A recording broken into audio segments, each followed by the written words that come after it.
Me and Jake running down the street with a handful of comic books, kicking ass and banging chicks and drinking booze No, not and me. smoking Not weed. me. I'm married. Yeah, well, I'm married. Jake. Can't do that. Yeah. Off panel, off topic with Jake and Tyler.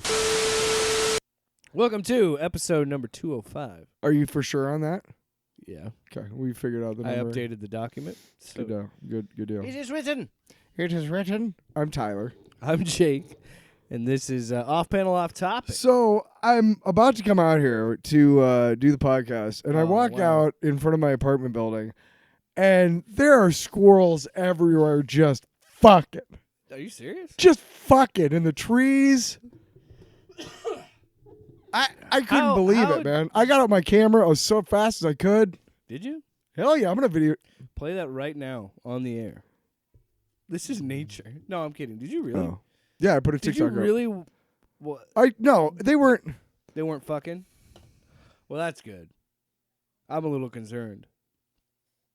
I feel like you took it way too seriously and kind of ruined the bit. That sounds like it would be a plague in the Bible. Yeah. You know how it, rains frogs? And it's like, the squirrels will be breeding. Christ has returned. I saw one with a little notch gone from his ear. That dude sees some shit. That dude likes nutty. it rough. He likes it rough. I like where we both. I call every squirrel I see is named Reginald. Mm-hmm. Where's that come from? In your head, your little mindscape. Like I'm gonna remember them. Oh yeah, they all look the same. I'll remember every fucking squirrel I see. Cause they're my brothers. My rodents and just fucking rodents and arms. It was funny because the two were like in the lower branches, and I walked by, and they stopped. Yes. And then they ran up into the branches of the trees so they could have a little privacy. Stop being weird, man. Stop looking at us. Yeah. The guy was like, "Hey, do I come up to where you are?" And I'm like, "I don't know. Do you know?" And then he burned me. He was like, "Oh, I forgot you don't have sex." God damn it. What? That's all the other squirrels said too. In the background. They're backing him up. What?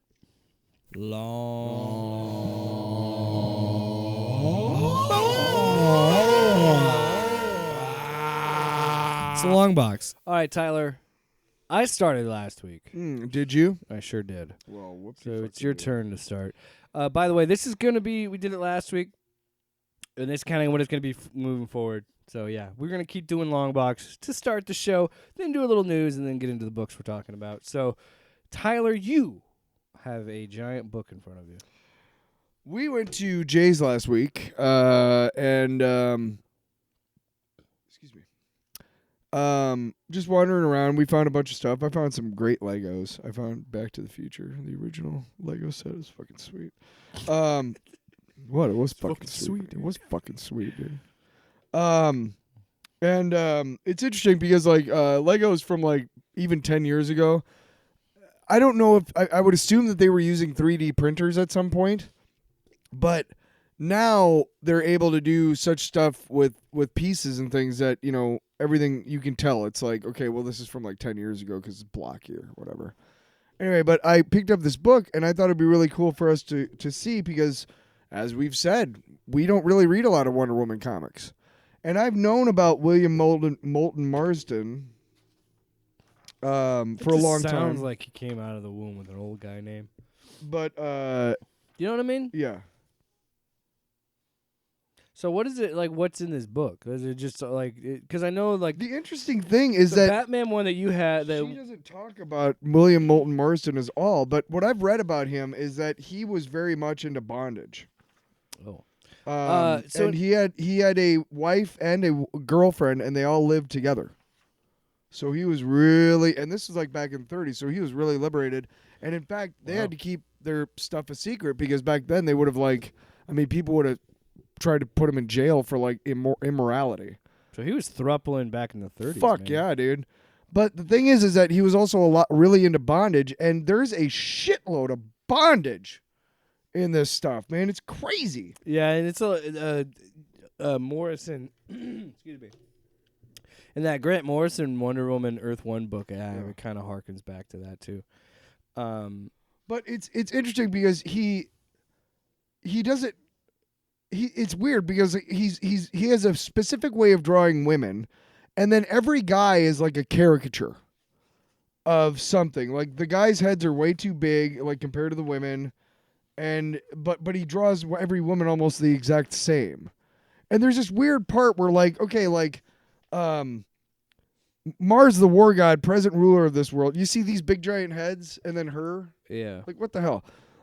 Present ruler of this world receives unpleasant information from his slave's secretary.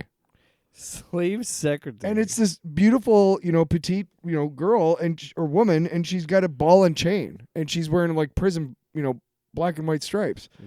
Here's the report you asked for. There are 8 million American women in war activities. By 1944, there will be 18 million. Hounds of Hades, women! This smells like more of Aphrodite's work. American women are warriors.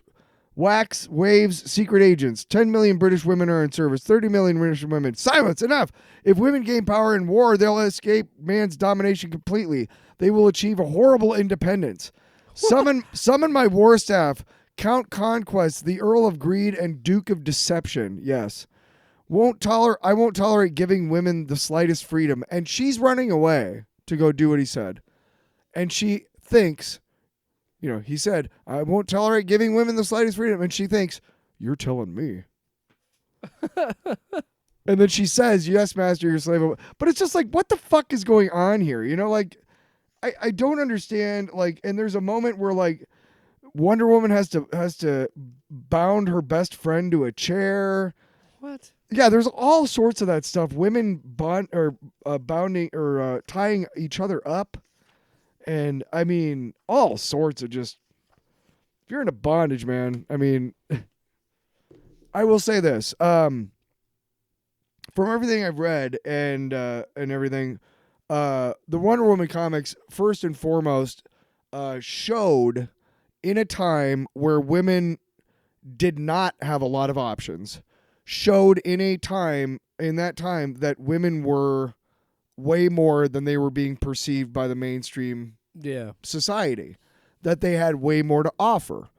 Wonder Woman was also fiercely independent. She loved Steve Trevor, but she was never the damsel in distress. In fact, the whole thing was flipped by Steve often being the one in trouble and Wonder Woman saving him. Yeah. And the fact that this book sold so well in the 30s is incredible. Yeah. When you think about how that was flipped, I mean... Yeah, because there are several female readers of comic books, but I think a lot of it is still, it's a mostly male-oriented... But then you see, Etta Candy is her friend, and she's often portrayed as, a Cupid doll, like a caricature of a fat woman. You know what I mean? It's not... Yeah. And obviously cartoons or comic books are generally not meant to... be actual representations of human form. And it's funny you say about Wonder Woman being independent. That's what I think I've always criticized, with what the New 52 did with her and coupling her up with Superman. Yeah.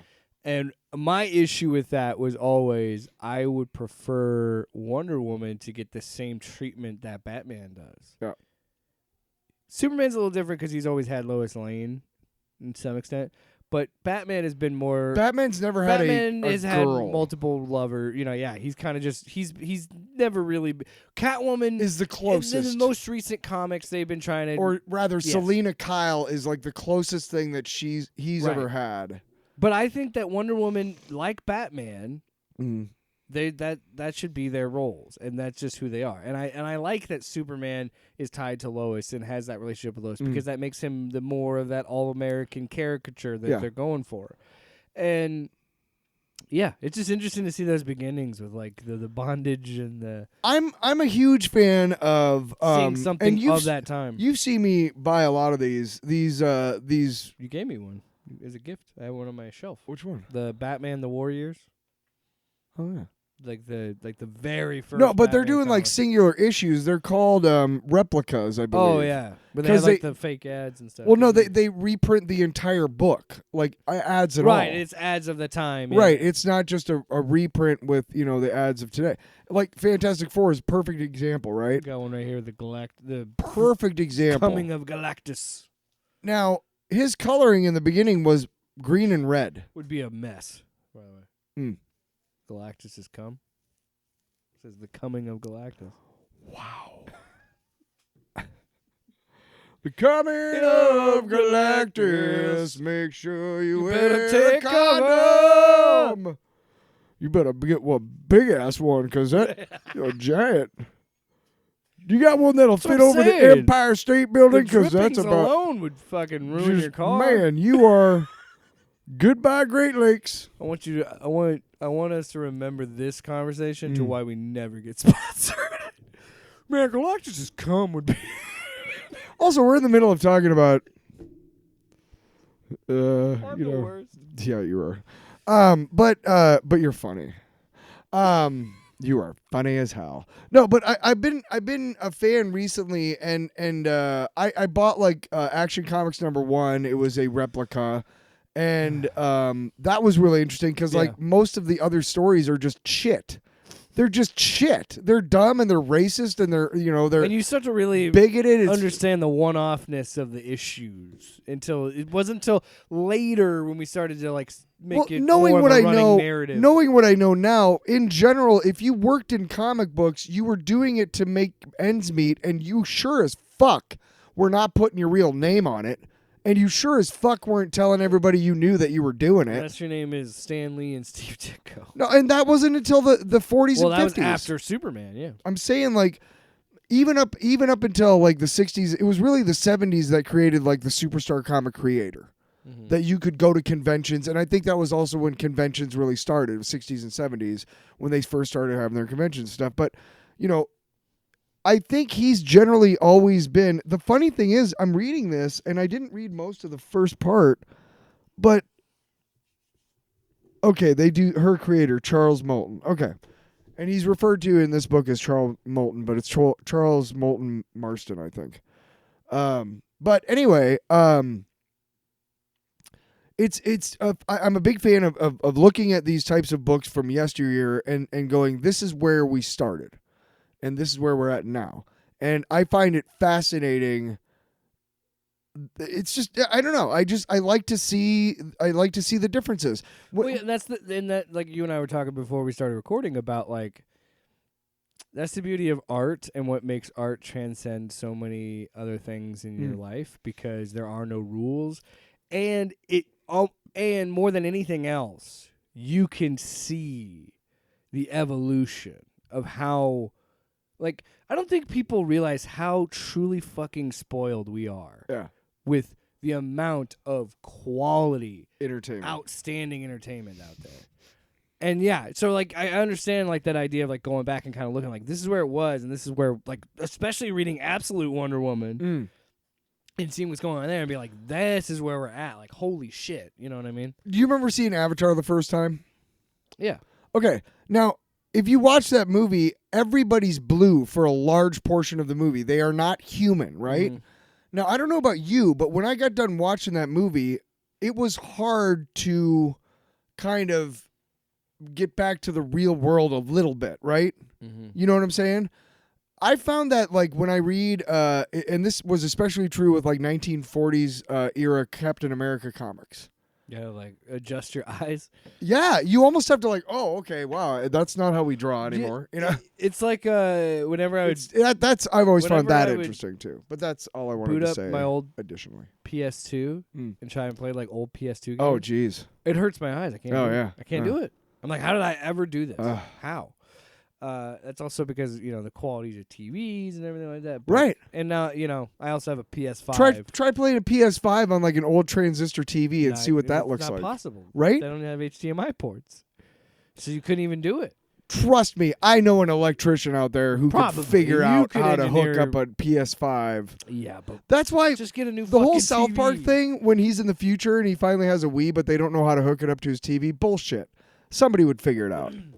Now, granted, that's a difference of about 30 years compared to like 500. So anyway, I want to talk about my long box. Yeah, I'm done. We can wrap this up and get into the news. Sorry. Fuck I you. wanted to talk about Wonder Woman. So, Man. my wife and I lately have been trying, like, when we spend quality time, it's either we're playing Baldur's Gate 3 or something else. Like, I don't know, whatever that something else would be, but it's usually Baldur's Gate 3. And then, but I was like, okay, well, let's. Are you really opening up for suggestions, or?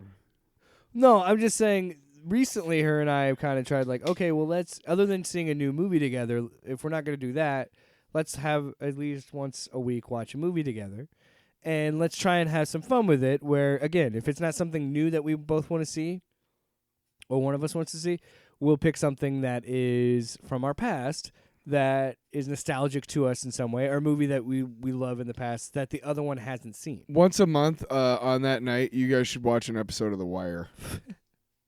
Once a month. So she made me go through the first season like that, and if by the end of the first season you're not watching it every night, then I quit. I will never talk about it again. Promise. I think the important thing is I want to tell her that before I leave. To keep in mind. So we watched Twilight because I had never seen that. So she made me watch Twilight, and I'll say this: not good, not a fan. I sat there at the end of it and I said, "What was the fucking plot of that?" And she goes, "What? What are you talking about?" I go, "But this, and then this, and then this," and she goes, "I got something to tell you. That's all in the book." And I'm like, "What?" And she's like, "Yeah, it's not good." But she's like, and I remember that moment. I was in fucking high school when those movies were coming out. I know what that cultural moment was like. And to finally see it in this moment, I'm just like, Jesus Christ, how did this become a phenomenon? So what I got to choose was the movie I want to talk about now, motherfucking Dread. Dread from 2012. Did not know this. Alex Garland wrote the script? Yeah. The dude who did the 28 He's done movies? a lot with, what's his name? Civil War, all that stuff. The director, Danny Boyle. Yeah. Him and Danny Boyle have done a lot. They did Sunshine. And the 28 Days trilogy. Mm-hmm. There's a new one of those coming out. That's what I mean, that trilogy. 28 years? 28 years, yeah. So anyway, I did not know that he wrote this, which explains why it's actually a pretty competent script and a pretty good movie. Like, really fucking awesome movie. They get the numbers at the beginning way wrong. I will tell you this. About the crime. Yes, other than that. I liked the Stallone movie. Never saw it. Before I had found out later that it's nothing like the comics. Oh, before you read the comics? Well, I've never read. I've never read a Dredd comic, but I'm just saying. He hardly ever has his helmet on in the movie, from what I understand. Yes. And it came out like a year after Demolition Man, where he plays largely the same character. And Rob Schneider's in this, and Judge Dredd. Oh, well, fucking poke me in the. So I want that to be clear. Before I knew about the character, they're like, no, poke me in the ear. So I've never read a Judge Dredd comic, still haven't. But we'll fix the that. movie in 2012 came out of nowhere for me. I was hanging out with my buddies, and they're like, "Dude, have you seen this yet?" Like, I think it was a Redbox rental. That's showing you the time. Redbox. And he was like, "Dude, have you seen this?" I'm like, "No, I don't know what." He goes, I'm like, "Oh, I like that first Dread." He's like, "This is so much fucking better than that movie, dude. Watch this." I don't remember which friend it was, but one of my friends introduced me to it. I don't believe he takes the helmet off once. He doesn't. Movie. He does not take his helmet off at all. Carl Urban, fucking legend, dude. Which is funny, too, because I told Ashley this after watching the movie. I said, I'm still impressed, after like my third time watching this movie, that he keeps the same demeanor and scowl throughout the whole movie. Yes, he changes nothing. And I love that. And he got so much, and rightfully so, got so much praise for that, because it's awesome that he's just like, he understood that Dredd is this. This is it. Dredd is the law. Yes.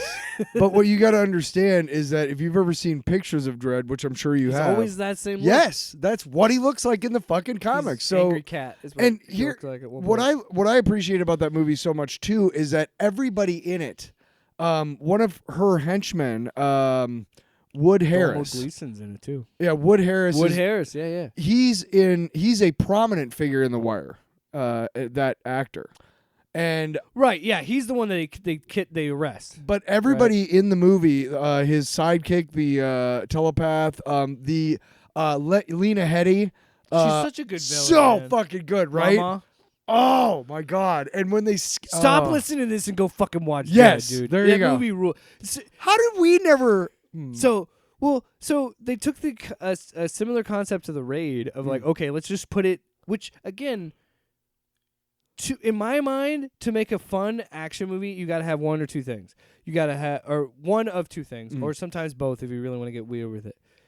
A ticking clock, so that way you make the movie kinetic as possible. Yep. Or you put it in a confined space with a lot of enemies and a low amount of ammo. Or how about both? And this movie does both. And dude, that part where they fire the cannon across the fucking courtyard. Tyler, I haven't seen this movie in like a decade. Oh. So you got to understand me just being like, oh my God. Because it's like and she was sitting there, I think, getting hyped up, getting hyped. Because I'm like, oh, this scene. She goes, what? And it's the first. So the drug in the movie is called slow-mo. Yeah. And it slows down time. And the effects hold up too. It's crazy. Sometimes Ashley and I were like, are we fucking high right now? Like how. Because. Speaking of Avatar. Don't interrupt me. No, speaking of Avatar, like when you watch that movie, there's a lot of those moments. And it is hard to get back to real life because you're like, wow, I'm screaming because I've been wanting to talk. Because I you. saw this on Friday. We're recording on Tuesday. I've been wanting to talk about this for days because I know how much you like this movie too. So, And next week we'll be talking about, in a couple weeks, next couple weeks we'll be talking about Batman Judge Dredd, which would be my first Judge Dredd comic ever. And it's a fucking great one. Anyway. So anyway, I was sitting there. The first scene that made me go like, "Oh shit! I forgot how awesome this movie is." Well, she does this thing where she skins the guy. Skins them, makes the guy takes a hit of slow mo, and then shows him off like the 100th floor or whatever. This 200-story mega complex thing, and you see it go down in slow mo, and that was a part where Ashley was like, "Are we high? like what the hell?" And then I remembered, and I looked it up, researching it, like. Okay, it was like, yeah, that makes sense. It was shot in 3D. Yeah. So that was clearly, dude, I wish I had seen that in theaters and seen that in 3D. There's a moment where she's in the bath and she drags her hand up. Yeah, that's totally for 3D.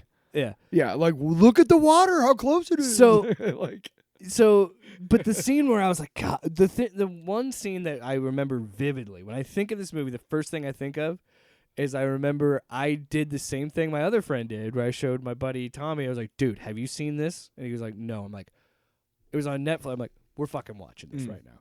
So I put it on, and I will say, whatever your vice of choice might be, if you're going to take some drugs or drink some alcohol, this would be the movie to do it to because of all the slow-mo shit.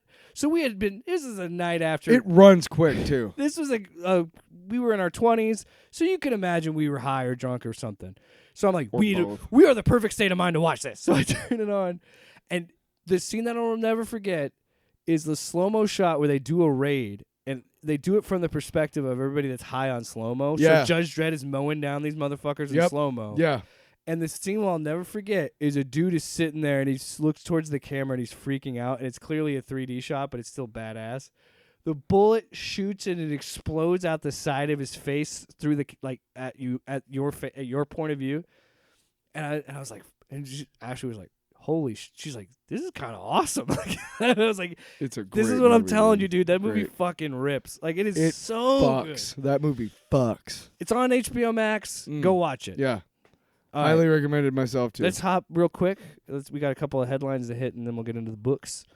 Let me pull it up. Vamp. All right, some news. Marvel and DC announced, I think it was earlier this year, that they were going to do crossovers again, similar to the amalgam, whatever the hell they were called back in the 90s. Yeah. So they're doing that again. Which kind of makes me think, like, are they hurting for cash? Maybe, I don't know. But no. I'm also excited because it's cool to have, like, because I was a child when that happened, when the original Marvel DC crossovers happened. So it's cool to kind of experience it as an adult. The amalgam books were not good. No, none of them. Like, how can they be good? Because here's the thing: you can never please anybody with those. How can you? They're the best ever Marvel DC crossover is without a doubt X-Men Teen Titans Apocalypse Now. That is the best one, hands down. I don't know. Batman Predator's a really good crossover. But no, I said Marvel DC. Time out. Yeah, you said Marvel DC. Dark Horse DC crossovers are great, generally, so it doesn't matter. So what that all leads to is but Amalgam was they created 2 new characters. And Claw. No, one was the DC guy and the other one was the Marvel guy, and they were the embodiments of each universe. Well, did you? And this one superhero got them to talk to each other again, or who cares? Anyway, it was not dumb. The point. That's not the point. It was dumb. So what we're talking about now, the reason we bring that up is they finally announced the first crossover books, and that is Deadpool Batman #1. Mm-hmm. That's written by Zeb Wells. I have Zen in my notes. It's Zeb Wells and Greg Capullo, who did. He's good. He's great. He's I really love great his artist. art. I love Greg Capullo. And Batman Deadpool #1 by Grant Morrison and Dan Mora, and those are dropping. Those are both the same thing. Batman Deadpool, right? Well, are they not Zeb both? Wells is doing the Marvel one, and Grant Morrison is. They're releasing 2 books. There's the Deadpool Batman #1 and Batman Deadpool #1. Oh, so it's Batman Deadpool or Deadpool Batman. Oh my God! Depending on your preference. Punch me in the face. So that's coming out September 17th. I don't mean I'm excited. I mean this is dumb. Should we 2? Well, because they got to make money, they got to release 2 #1. Not just, you know why? Dude, this is for the fucking collector's market. It's what it is. Because then you could be like, well, I have a Deadpool Batman #1, and I have a Batman Deadpool #1. And I have the foil cover, too. Stupid. Holograph. It's a fun, look. No, I'm fine with it. It just, I was just sitting here looking at you, and I'm like, I don't know if you're having a stroke, but you said the same thing twice. Maybe it's because we're doing 4 fucking crossover books tonight. But I'm kind of at this weird spot Those with are crossovers. Crossover books. Where it's like, it's all formulaic as shit, man. Like you can't properly because you're not serving a story. You're just trying to fan service 2 audiences. Yes. And not piss off either one. Yes. That's what sucks about most crossovers is the creators are so caught up in not pissing off one of either of the fan bases that they have to give them equal time and give them equal and panels. It doesn't matter. Equal talking and Deadpool's gonna go back to eating chimichangas and Batman's gonna go back to Gotham. Nothing's gonna change. If you create them again, Apocalypse Now is great because it actually is a story. And it's well aware of the fact that this is never going to be referenced ever again. And there's like I mentioned, because it's a crossover between 2 companies, so it'll never be referenced ever again. Like Batman Predator's an example. Like there are examples of really cool crossovers and good crossovers. I'm not saying they don't exist, but They've done a shitload of them. They're just not. I just don't care that much. That's not. I urge you all to find a copy of that first crossover, the X-Men Teen Titans, because it is fantastic. It's written by Chris Claremont, drawn by Walt Simonson, my favorite comic book artist of all time. Besides maybe John Romita Jr. It's just, I don't know, man. John Byrne's great. I like Ed McGuinness. Because for me, I feel like maybe it's because we're doing this show and don't forget Carter Allen. And I'm reading comic books much more frequently than I have in a while. Me too. Is that good or bad? But I'm kind of just hit. Well, for me, it's like, okay, when I have friends that kind of roll their eyes at some of these comic books that I'm explaining, and then even I go, well, they're not. It's not good. It's not quality. But it's just like. Whenever you start saying it out loud, you're like, wow. Well, you gotta. That's what I mean. Like, it's cool on paper. Batman and Deadpool in the same book, and it's it'll be crazy and kooky and fourth wall. That's why I can't wait for you to read Batman Judge Dredd, because you and I have done some crossovers that were just shit, especially like the Batman Punisher one. They won't be good. I just don't care. The Batman Punisher one is stupid. It's just dumb. It's a cash grab. The art sucks. The writing Batman sucks. Even. Oh yeah, fuck off, man. And that was like in the Jim Lee height of Punisher too.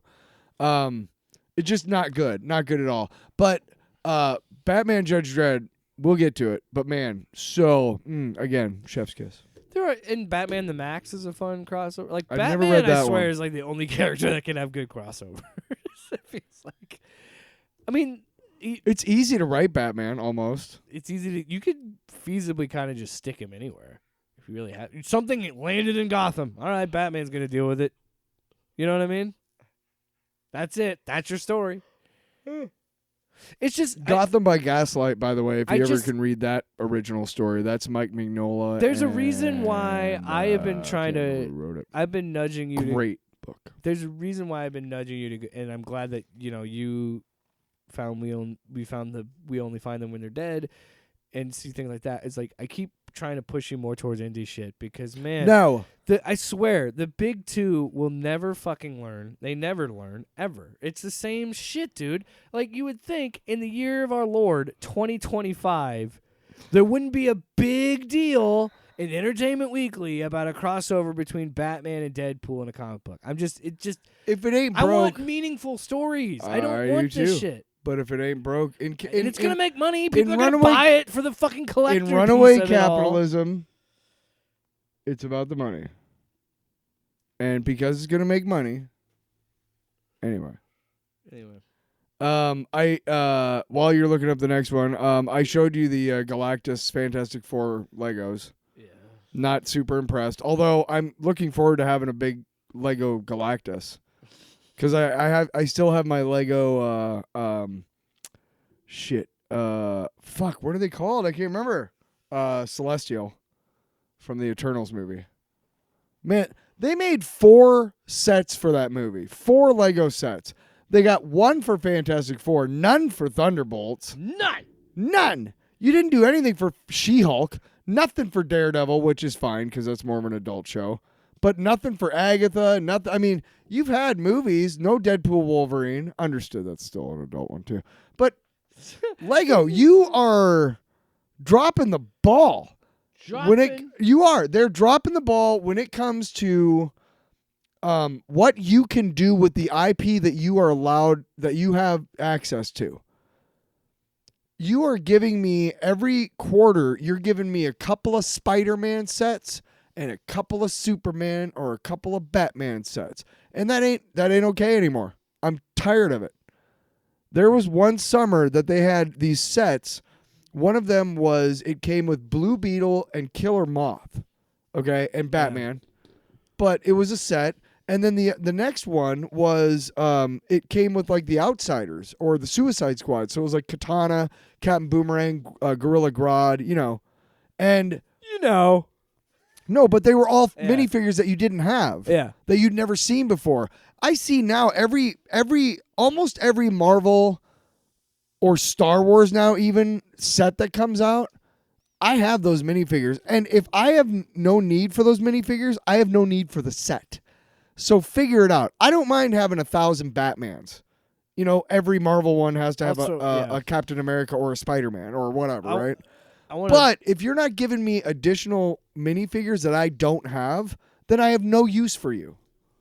And also, I want to be clear. So get on it. To go back to the crossover thing, if you like crossovers, that's okay too. There's nothing wrong with that. There's nothing wrong with that. Crossovers can be I'm really... just saying I don't prefer... Dude, the Warner Brothers Looney Tunes crossovers, the DC Looney Tunes ones, were fucking insanely good. What if the Flintstones one is so good. What if Mickey Mouse was the Avengers? That was a fun little book. It was okay. No, but I'm just saying some of those are cute because it's like getting your kids interested. I'd rather read the Warner Brothers. I'd rather read the DC Looney Tunes ones because they are not afraid of censors, and Disney is super conscious of their image. And they ain't going to have Mickey killing somebody as Wolverine, which they should. Why won't you let me finish my point? I'm going to rip your fucking head off. Wolverine schnicked. I'm gonna rip your legs off. Jesus, that's horrible. That was great. That was way more I violent. loved it. You shut up, bub. And you do it again. Just in case you didn't hear it. I'm trying to audition. One man. Could you imagine in the X-Men Mickey Mouse crossover, Jake Williams voices Wolverine and Mickey Mouse? That's range. Wolverine. But I only voice him when they're in the same scenes together. Otherwise, I'm fucking shot. Because then you got Wolverine. Wolverine, what are you doing? What are you doing with your claws? Come here, bub. Something I should have done a long time ago, bub. No, what? And then I'm not gonna do it again. You got the image. Theater of the mind. I'm just sorry you didn't all see him pantomiming a handful of claws going in to the neck Mickey's of, and he was really into it too. Like his face. Well, was I'm not red. gonna fucking half-ass a funny voice. Listen. If I'm gonna pretend that I'm Mickey Mouse getting murdered by Wolverine, I am gonna go to the absolute limit of my acting skill. You're goddamn right, Bub. Hey, bub. Schnicked. Schnickety, schnickety, schneid. All right. Oh, gee, Mickey. Mickey taking a hard shot. Oh, your guts are on the floor there, Mickey. Oh, what happened? Come here, bub. Oh, what's going on? God. Oh, what's going No, Wolverine, stop! Don't kill Goofy. Minnie's Oh, in it. oh, Minnie's oh, screaming. oh, Wolverine, why would you do this? Oh, gosh. That hurts. And then you hear just, wake up, Logan. He was just dreaming the whole What time. are we doing? Wolverine in Disneyland. Patrick Star from SpongeBob gets murdered by Wolverine. No, that is Nickelodeon. We do not fuck with Paramount. Wow. We will not. Yeah, hello. Crossover one way, not the other. What's the point? All right. So another example of Warner Brothers being the worst. So Yeah, speaking of Warner Brothers, there's a story sucking. that came out recently of a video store, which is the craziest thing in 2025, a video store. Cinephile Video was going to do a special screening for like their members only of Batman Forever, the Schumacher cut. Yeah. So the Schumacher cut, I think we touched on it on this show. Batman Forever? Yeah. So Batman Forever was a much different movie, and there was a lot of other, like, it was really diving deep into like Bruce's psyche with like.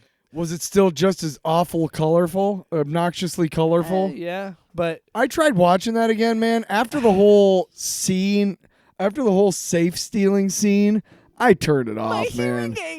Oh my god. Oh my god. Hey, we're down in front of the Gotham blah blah blah, and we're talking to Batman, Commissioner Gordon, and Chase Meridian. Why are we talking to Batman on the news? Who the fuck knows? Thanks, Joel Schumacher, for completely ruining Batman. we won't do that until the next movie. Joel Schumacher sucks. R.I.P. Hey. Oh yeah. Wait a sec. Oh. Forget it. I don't have anything else to say on the topic.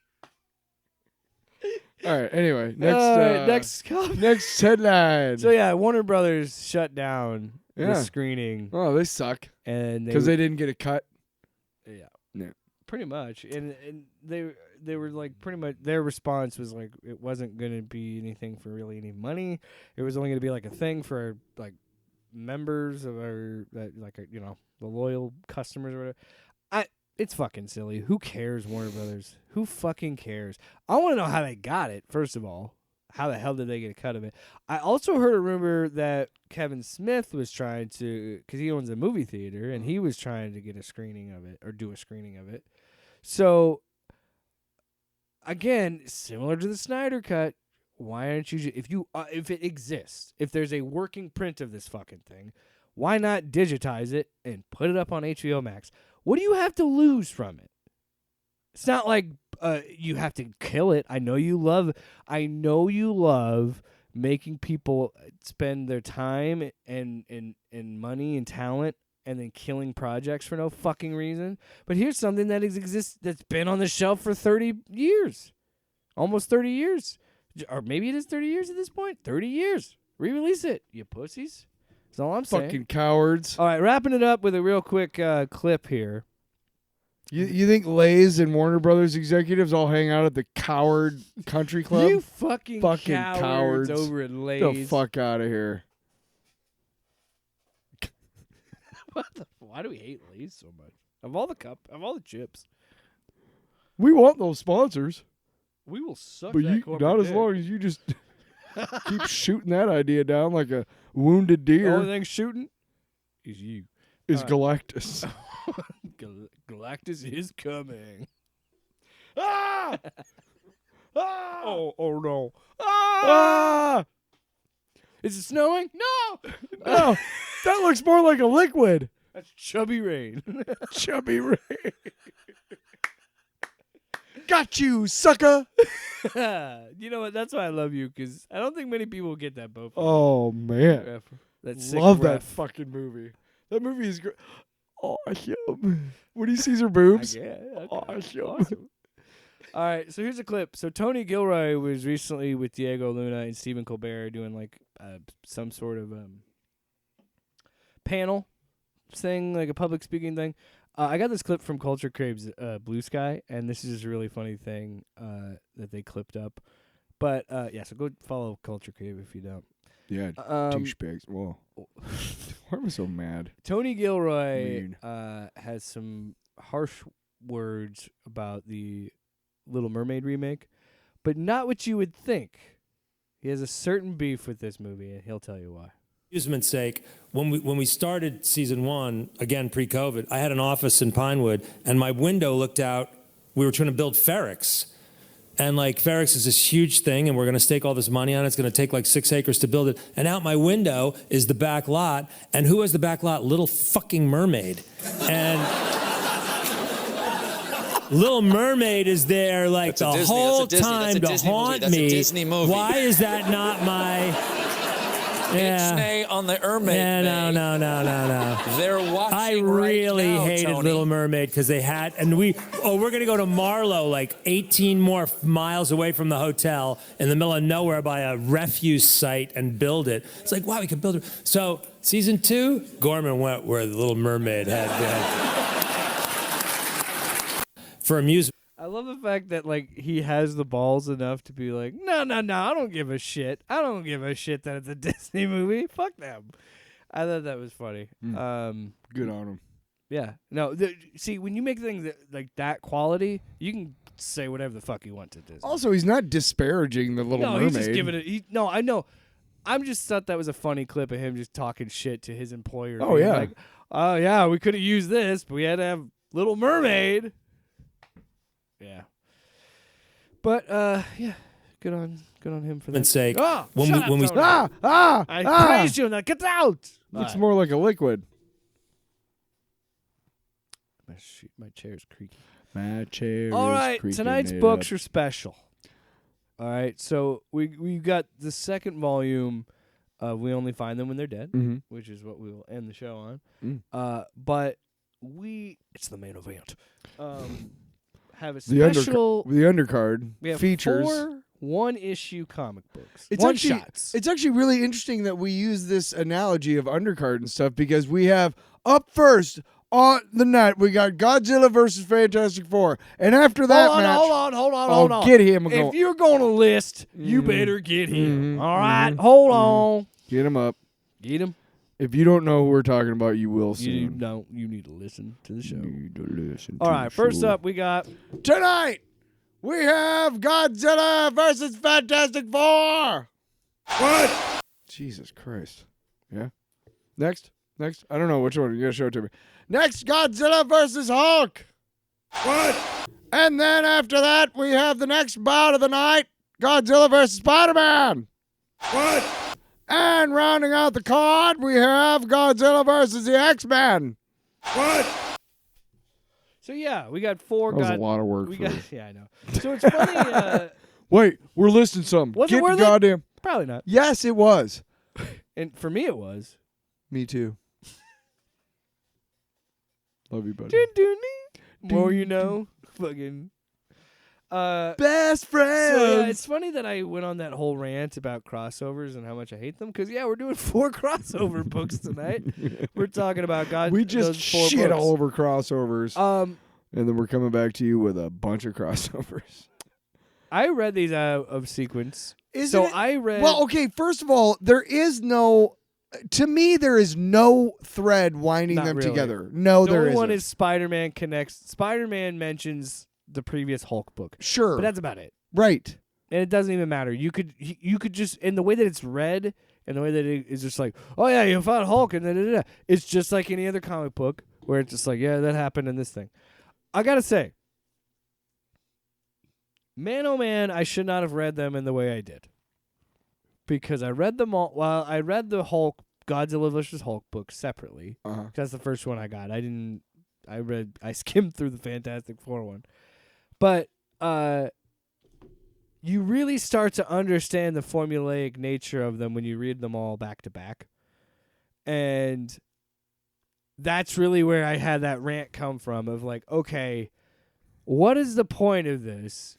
I get that all this exists because it's a celebration of Godzilla. It's the 80th anniversary of the character. I understand that. There's, crossovers are a nature of comic books. Sure. But it's just this, like, I didn't even read the Fantastic Four book, but I skimmed it because I know what happens because I'd already read the 3 other books. What happens is what happens in every single one. No shit. Godzilla shows up, people panic, and then hero fights whatever it. hero of the book, right? And it's okay. So the first one is basically Fantastic Four, and that's the 60s. The 70s are the Hulk.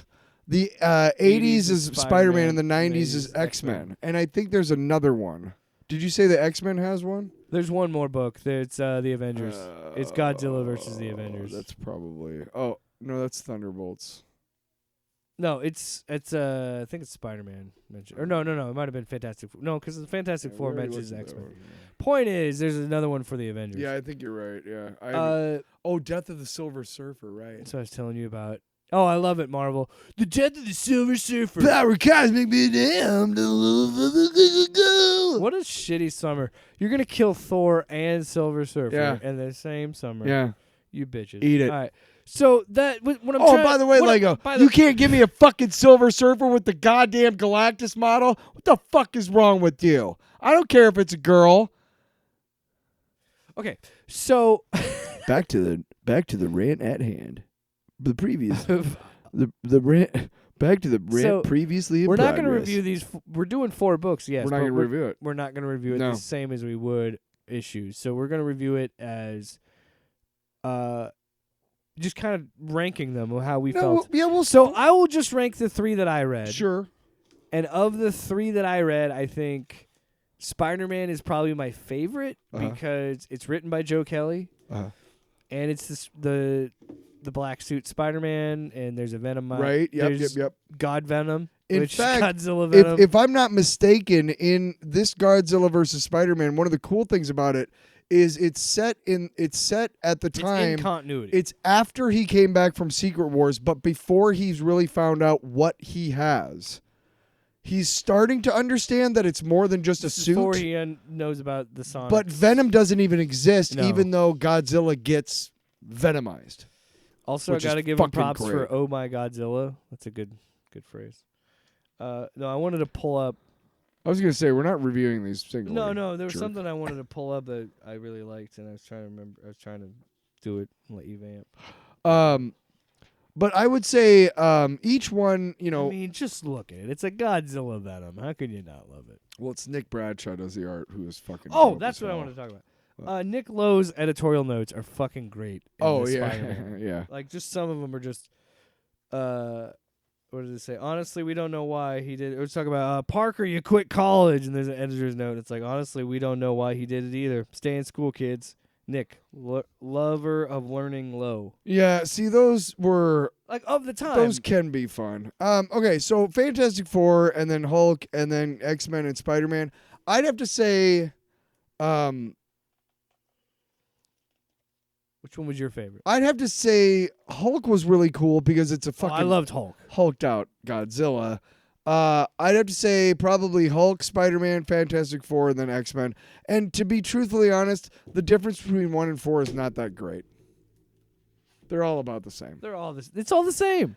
They're all entertaining in their own way. If you love, it's really still fun books. It's really depending. Like, to me, the solution in the X-Men one wasn't as cool as the other 3. You got Venomized Godzilla, you got Hulkified Godzilla, and you got fucking Silver King Ghidorah as the Herald of Galactus. I keep wanting to say that Galactus of Herald. The Herald of Galactus. Galactus of Herald. Welcome to the party, dude. That's our band. Galactus of Herald. Galactus of Herald coming to eat your planet. And think about it. think about it. We're gonna observe. Listen, we're the Galactus of Herald. If you don't like it, then go see another show or just stay home. I don't care.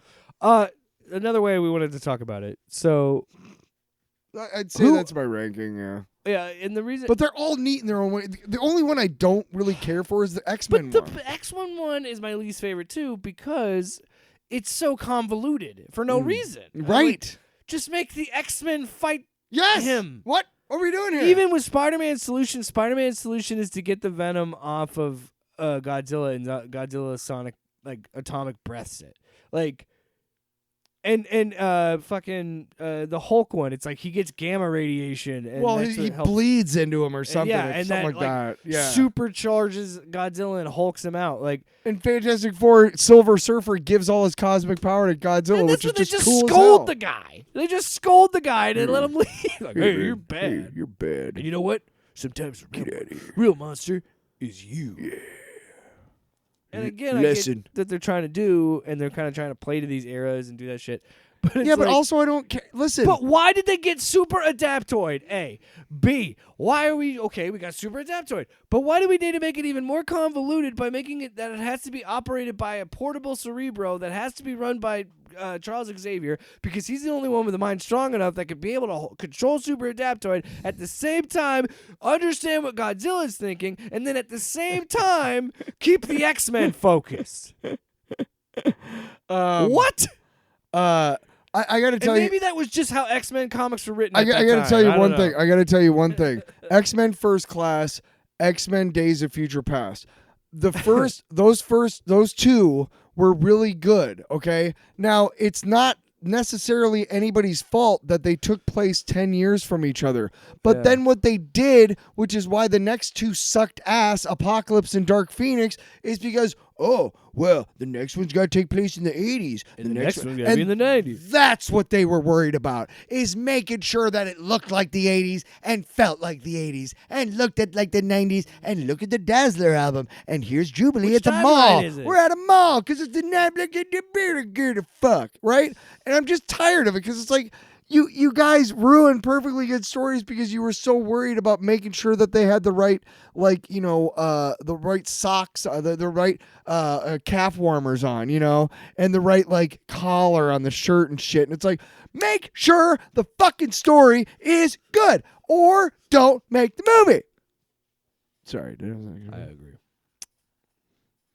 But that's one of the drawbacks of the Godzilla movie or books is that they all try to be the best ones of these do not give a shit about the era they're in. And that's Spider-Man, that's all of them except for X-Men. And they try so hard. Look, Gambit's on the team. Look at Storm's got her white costume and Jean Grey's got that god-awful orange and blue thing. Irritating as fuck, dude. I give it a solid 5 out of 4. I thought you were going to say, I give it a solid fuck you. Fuck you, Godzilla vs. X-Men. I am affronted by this. Hey, Godzilla vs. X-Men, why don't you Pico to get the fuck out of here? It's not that bad. Patented. Yeah. No, I enjoyed them for what they were, but at the end of the day, I'm like, what's the point of that? What's the point of that? Other than to just be fan service. They got $20 for me. 5, 5, 5, and 5. There you go. Stop doing it. Marvel got $20 for me. We're not going to review another one unless you really have to know how they do. But there's another one coming out. Avengers. Unless you really need to know. So lame. But it's not lame. No, it's not lame. Being with your friends. And this has been as long as it's not naked and sexual. All right, well, sometimes. Well, unless you both agree to it, and nobody's getting hurt. Well, if it's consensual, of course. Yeah. Well, we're gonna read a book. You know what's consensual? We're gonna read a book. Reading this book. Read books together. Today we're. You ain't got to get naked for that. but it helps. Can you imagine? Just your balls just slapped right on the page. All right. Anyway, we are reading. We only find them when they're dead. Book 2, The Stealer, by Al Ewing. The first one was called The Seeker, I believe. Yeah, by Al Ewing and Simone DiMeo. Simone DiMeo, which I've always thought of as a woman's name, Simone, but he's actually a dude from Spain, I Why wouldn't think. it be? It's Simon. Simone. Most of these Simones it's I've met. generally a female name. Yes. But yeah, Simone in Spain and France and Italy and stuff is Simon. Yeah. So yeah, first. Good job, buddy. This is issues number 6 through 10 of this book. So yeah, it's only a 15-issue series. So this is book 2 or Perfect. 3, which yeah, I love it. I love it because this book is such a breakneck speed. Like I just read 6 volumes of Lock and Key, and it's very similar to that, where it's like as soon as this book, because of its pace, similar to that, I couldn't stop reading it. I'm like, I needed more. I need more. I need more. reading it. So I cracked this bad boy open. I read it in a day, because again, it's only 5 issues. You could. That's what I love about these books. You can bang them out in a day. But if you really wanted to, just like a good lover. Spiraling. This book is what I will say. You were talking about it, and you say it takes a turn in the second book that you were not expecting. Or the story goes a certain direction that you weren't expecting. And I'm here to tell you, I 100% agree with you. Mm-hmm. I did not at all expect this second volume. Let's first of all say this. We didn't reveal what happens at the end of the last book. Yeah, we were kind of weird about spoilers. Well, I don't want to spoil it, but so here's what we're going to say, is if you haven't read the first volume, go ahead and skip. We're done Don't with the listen show to after this, right? Yeah, this is the end. So here's your final joke. Shit. All right. You can go now. But those of you who have read volume 1 and 2, go ahead and continue to stick with us. Spoiler warning. We just want to make sure that you don't get any undue. So, all of you who have not read 1 and 2 or 1, goodbye. So End of chapter 1, Malik comes back as a god, okay, so and he's alive, and he's screaming, and that's the end of the first chapter. chapter 5, book 1. Book 1, I was saying whatever. chapter 6. Yeah. So the end of that, yeah, they finally Keep it simple, man. they finally find the god, and it's his confrontation. Mhm. I forgot her name. With I do too. But they find a live The woman god, and they that's end up chasing killing her by accident. yeah, And Jason makes the cutter on the ship slice its throat and kill well, not her. on purpose. They're doing something Yeah, else. and- you read the book. You read the fucking book.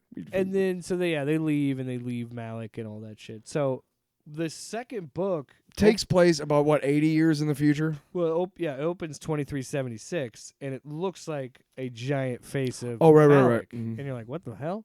And it says Chapter 6, neither bought nor sold. And then, yeah, we just keep seeing this giant Malik, and then continues. And I want to say, I mentioned Baldur's Gate a lot on this show, but every time I see these captions, it makes me think of that game, because the game has a narrator.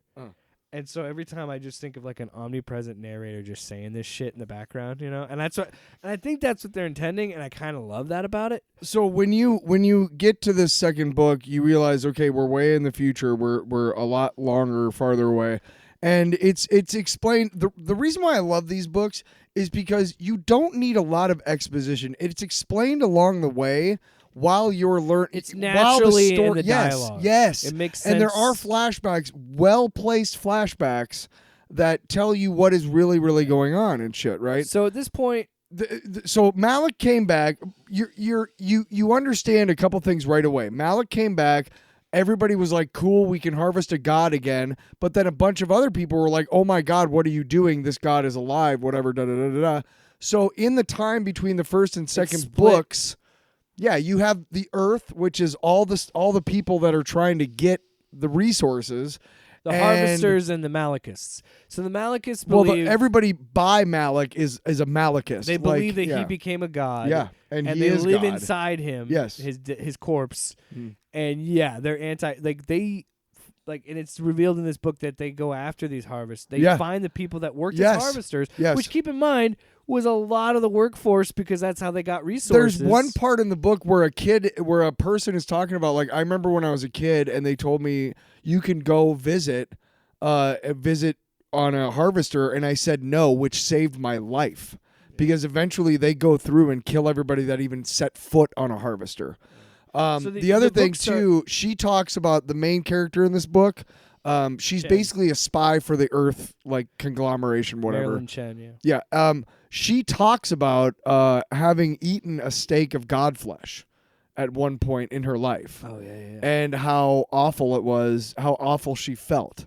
We find out that she doesn't give much of a shit about anything except for the mission. So I want to point something But out. she talks about it. It's interesting because she's like, I had no idea what I was eating, but I knew it was not right or I something. want to point out something that I love about this book that I brought up to you is it has that very old school epic sci-fi feel of we're jumping around a lot. Like, we're jumping massive gaps in time. Yeah. So like the beginning of the book, it says 2376, and then you skip ahead a couple pages, and now you're in the year 2414, and then so majority of the So about 30 years. majority 50. of this book, the current timeline where we are in the story, present is 2414, but a lot of the timeline flashbacks are going to get like 2404, 10 years before this, and then a couple. Yeah, years most of there. the flashbacks in this book too take place anywhere from 5 to 10 years before the current where we're at. And my favorite thing about it, Malik is only in this story as a dead god. Yeah. And you've read book 3. You're currently rereading book 3. I have to reread it. There has to be something tying him into that third book, like where he comes back, because he's dead. It ends, and so we got to figure out what happens. And like, oh man, and that's what I'm thinking as I'm reading this book. I'm like, oh yeah, he's dead. They're not going to bring it back. Okay, so what's going to happen with Malik? And then as that's happening, I'm seeing what's happening. I'm learning. Okay, wait a minute. Maybe Malik was never really the main protagonist of this story. And I thought with book 2, it was about Jason. Because Yes. this whole volume is about bait and There's switches. 3 protagonists. There's 3. Yeah. Essentially. It's Marilyn Chen, it's Jason Howard, because you follow what happens to him. Malik is really Malik's the dead. connection to the first book, and Jason was on his crew. He was his and- lover. Okay. No, not that guy. Yeah, it was. No, the guy on the ship was not his lover. Yes, it The was. guy on the ship had his sister with him. Yeah. Jason? Jason. The black guy? Yes, he was with Malik. No. Yes. No, Malik had a boyfriend, but he was not on the ship. Yes, he was. No. I left. Oh, my God. Just Good well, book you show one. me. You can show Pull me. up book 1. Well, I don't have it with me. It's the same dude. What are you talking about? He has the blonde hair. The same blonde hair that he did in the first book. I'm positive they're lovers. Let me look this up. No, yeah, Malik is gay, but he's not. That's not his. No. But Jason was part of his crew, and he's been the basic entire story of book 2 is Marilyn Chen setting off from Earth to go to Malik, the god heart, the god star, whatever they call it. And again, in that community, they built like a star like community, space stations and shit around Malik, and you can tell when they get to Malik that at some point people started harvesting him because his arms are kind of gone, his legs are kind of gone, but everything else is untouched, and it's like a crime, like we were talking about earlier. Like, people were like, if they ever even set foot on a harvester, and she's trying to steal something called the God Brain. Or the God Crystal? The God Heart. God Heart, which is God Crystal, something. And they reveal that it's like later on in the volume, it's revealed that they want the God Heart because they still harvest those because that's the AI they want. Right. So it's clear that Marilyn Chen is just there for like a corporate, reason. She doesn't give a shit about anything but money and her mission. It's clear, like, after a little while. She will say and do whatever it takes to get through these Malikists. And they come across Jason, and they end up actually kind of kidnapping him. And they're like, hey, listen, man, we're gonna take this God heart and we're gonna go away, and they're gonna try and keep it from going back to Earth. And Jason, or the guy in this one, he literally says, "You know what? I'm tired," because he sided with the Malachists because he could read the room. They rescued him from torture, and he knew that if he didn't like go along with it, so he says to them, he's like, "You know what? I've been controlled like my entire life, because like the last 50 years. They tortured him for so long, right? But then they released him, and then the Malachists released him. They rescued him, right? And he knew he could read the room, but he didn't like doing it. He didn't like being like the earthly whatever, the face of the religion, whatever it was. Yeah. So they do commandeer Malik, and right after they do that, the person that's been helping Marilyn through kills Marilyn. And she goes, "Jason, I'm actually here from this. And I got to tell you, this is what we want to do. What do you want to do?" Yeah, so she meets him and says like, well, so the double cross became a triple cross. Well, because before that she says, "I won't hurt if you help me, I won't hurt anyone." And so he starts to help her, and they go in the room. She kills the other guards and like that, and she goes, and yeah, we find out that another one of the guards was someone on the inside. That's working for the inner world. Right. Yeah. The harvesters are from the inner world. Right. And so yeah, they're doing all that, and I urge you to read the actual book straight through, because it's too much to get into. Yeah. Because there's so much like backstabbing and like just when you think you figured out a character, Chen is a great her guard is a great example. Just when you think you figured her out, she flips. You know, it's like, holy shit. But I urge you to read it because it's so well done and well written. Are we not? I thought we were spoiling. What are we doing? We already talked about her guard.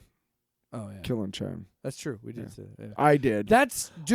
I did spoil, but we also told them not to listen. Not only that sequence.